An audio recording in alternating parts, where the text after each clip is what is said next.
Hello gamers, and welcome back to another free-to-play Ultimate Iron Man Progress video. Let's start off with a huge congratulations to Petey McFly on his 99 crafting achievements. Good job, brother.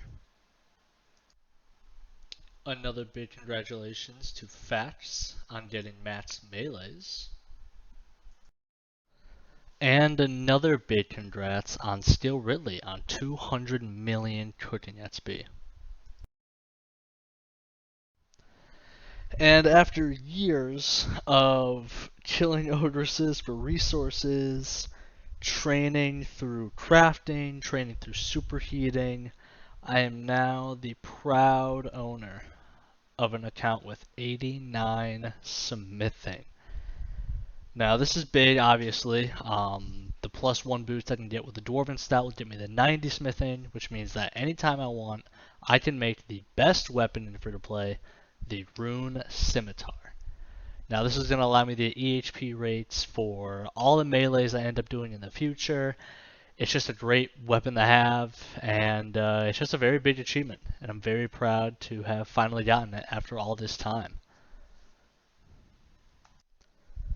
So there's a few news items in the free-to-play universe of Old School RuneScape. The first being that Temple OSRS has finally added EHP values for free-to-play Iron Men. Now this is pretty big because it kind of establishes that free-to-play Iron Men are now not an official game mode necessarily, but one that is officially tracking efficient hours. And this is really good for people who are into stealing like myself because it allows us to really be put on a leaderboard with all the other RuneScape players and to kind of show off all the hours that we're putting into our accounts.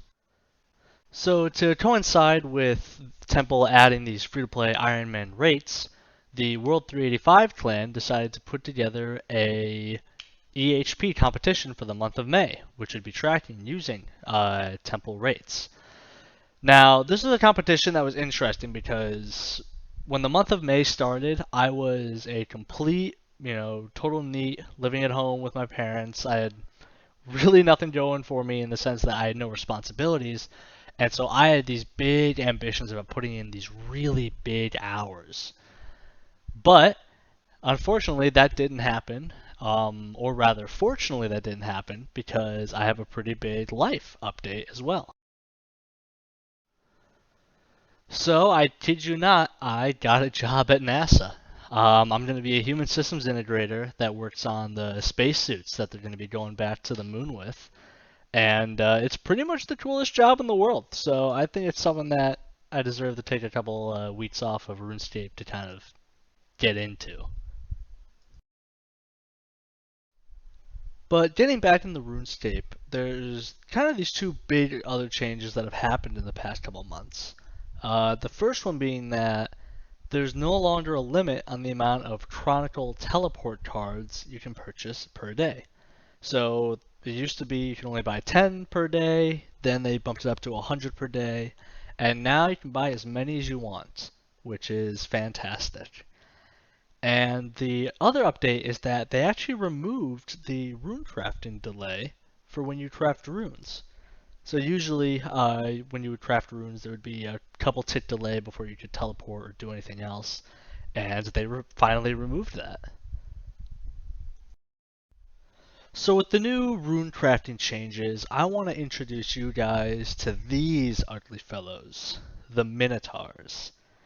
Now, for any of us that have gone into Stronghold Security, you've seen these guys, you've probably even killed a couple of them, but for the longest time it wasn't really worth it to kill them.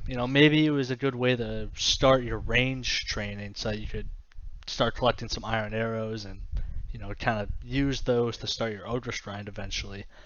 But the big thing is that they drop two big items.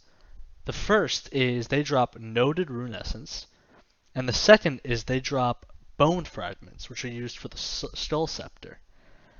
Now, in the past, you could kill these things, and sure, they would make rune crafting, pretty quick, but ultimately it was still generally faster to kill ogresses for pretty much all your combats and do all your rune crafting through earth runes. Now, with the introduction of Minotaurs, and more rather the introduction of this new way to train with them, and kind of these buffs to the tools that you need to train with them, such as Chronicle and other ways, this kind of now presents itself as the EHP meta.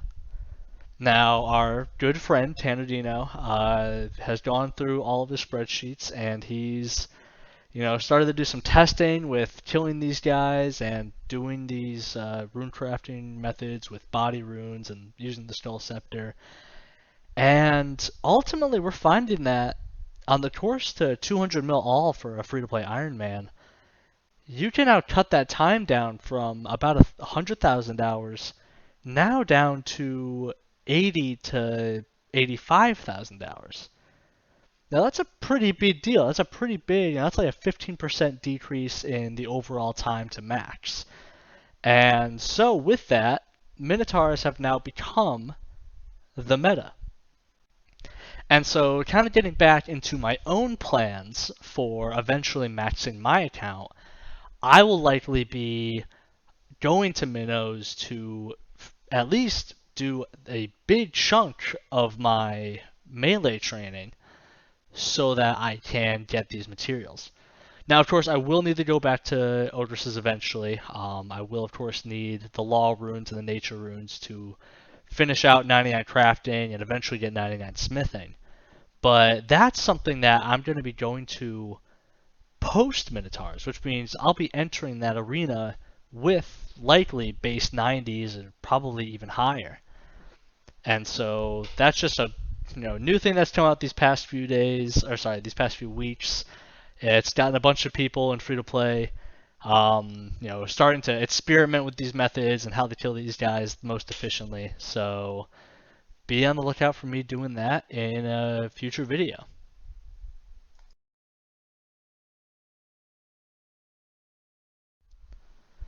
So that takes us to today.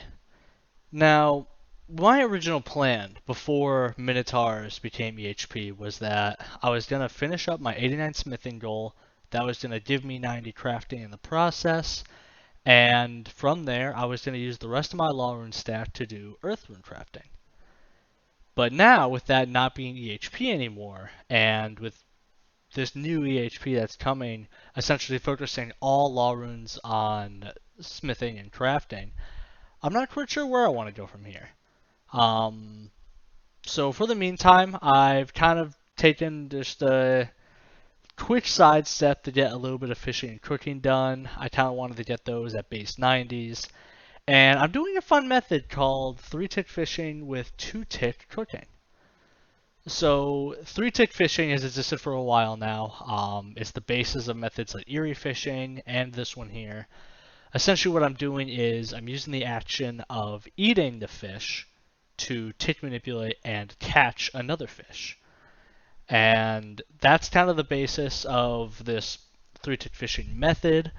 Now, if I wanted to be Eerie fishing, I would just have to have a fire underneath me and cook that new fish each time I got it. But that's a lot more difficult than this method. So instead, what I'm doing is I'm getting a full inventory.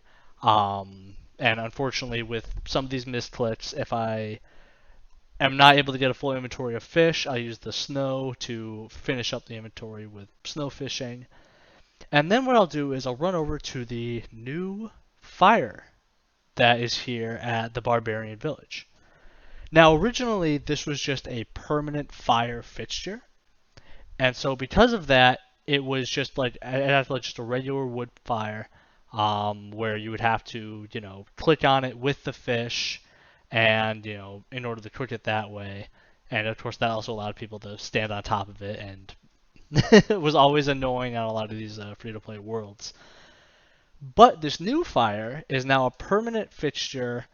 They moved it one tile over for some reason, and it now acts like a furnace. Now that's really important because now it allows us to 2-tick cook. And essentially what that means is when you have a full inventory of food and you go to cook it, it will give you that little dialogue option of like, do you want to cook this? And then it'll cook every something ticks. I don't remember the number off the top of my head. But Ultra RuneScape has this cool mechanic rather, where if you only have one single food item in your inventory that's able to be cooked, and you click on any furnace, it will just automatically cook that one food in 2 ticks. And this allows for this cool method where you run up to this fire, you drop your inventory of raw fish, and every 2 ticks you pick up a fish and click on the furnace immediately to cook it. And so that becomes overall 3-tick fishing and 2-tick cooking, which is a pretty fun method, and it's a method that I'm likely going to do to 99 fishing and cooking at some point in the future. Eerie fishing seems like a lot of fun, and it's really high EXP. But something I like about this method is that it's very easy to revert back to the more AFK traditional barbarian village fishing method, because if I wanted to, I could just drop the inventory of cooked fish and just fish a full inventory like normal. If I want to AF to the cooking aspect of it, I can just not drop everything and just cook it like you usually would. And so this is kind of a nice method because this is something where, especially when I'm working from home, and I have a bit of downtime, I can focus on it, and then, if I have a meeting I have to be in, I can do the AFK method. So that's going to be my plan, at least for the next couple weeks or whatever, until I'm able to get I should have the feathers for 90 fishing, and that should just get me to 92 cooking. Though I guess we'll see once we finish up with this feather stack. And then from there, I'm going to have a bit of a decision to make. I'm done with crafting for a while. I've done a lot of crafting this year. I think I've gone from like 75 to 91 crafting, which is a lot of hours. So, as much as I hate telegrabbing, I might try to do that a bit more as well. This time I won't be as stressed about it because 89 smithing is out of the way, so I'm done with that. I don't have to do that method again. Or rather, I don't have to worry about not being able to get a rune scimitar again. And so those are some options, or I might just dive right into Minotaurs and start working on the melees with a couple laws in my inventory. Now, ultimately, I do want to, I kind of have a shorter term goal of getting base 80s, and right now the only skills that aren't following that are my attack and defense skills, which are both at 75, rune crafting, which I left off at 73, and prayer, which I left off at 70. And part of the reason why I want to get rid of my law rune stat is I want to get a little bit of boneyard for boneyard prayer out of the way a little earlier in the account, and I want to do that on a somewhat reoccurring basis, just because I really don't want to get to a point where I'm finished up with all the other skills and I have to just sit there for 1,000 hours and do prayer. So I'm hoping that I can kind of start to split up that, but of course I don't want to do boneyard if I have a fat stack of law runes in my inventory, because the wilderness is dangerous and I want to be at a point where some PKers can come and I can just die to them and then just run right back and keep going.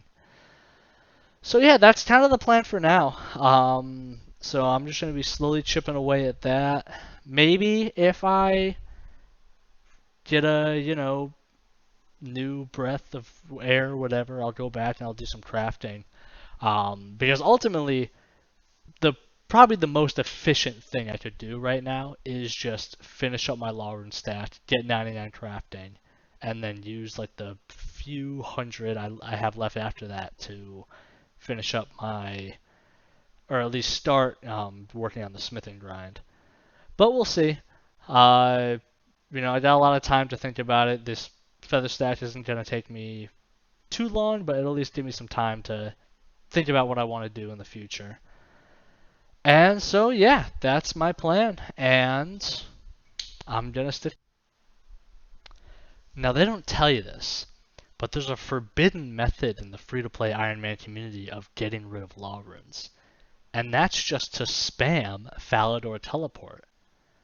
Now you may be thinking that this is immoral, that wasting all of that stored EHP on doing a 0-time skill is mad and is crazy. And you're right, it is. But when you're someone like 5N-Tier, who did 200 mil range at Odris's, and did 160 mil mage at speed, maging Odris's, and you have law rune stats that are in the hundreds of thousands, then sometimes you just need to hang out and sometimes you just need to get rid of those. Ultimately, we can all joke about EHP, but when we're talking about accounts that are going to take 80,000 hours to get 200 mil all, you're realistically never going to get that. And so sometimes you can just do whatever you want. And anybody who really considers getting 200 mil all on a free-to-play Iron Man account should understand it's probably not going to happen. You can max, maybe, and several people have maxed, but sometimes you just do a method like this.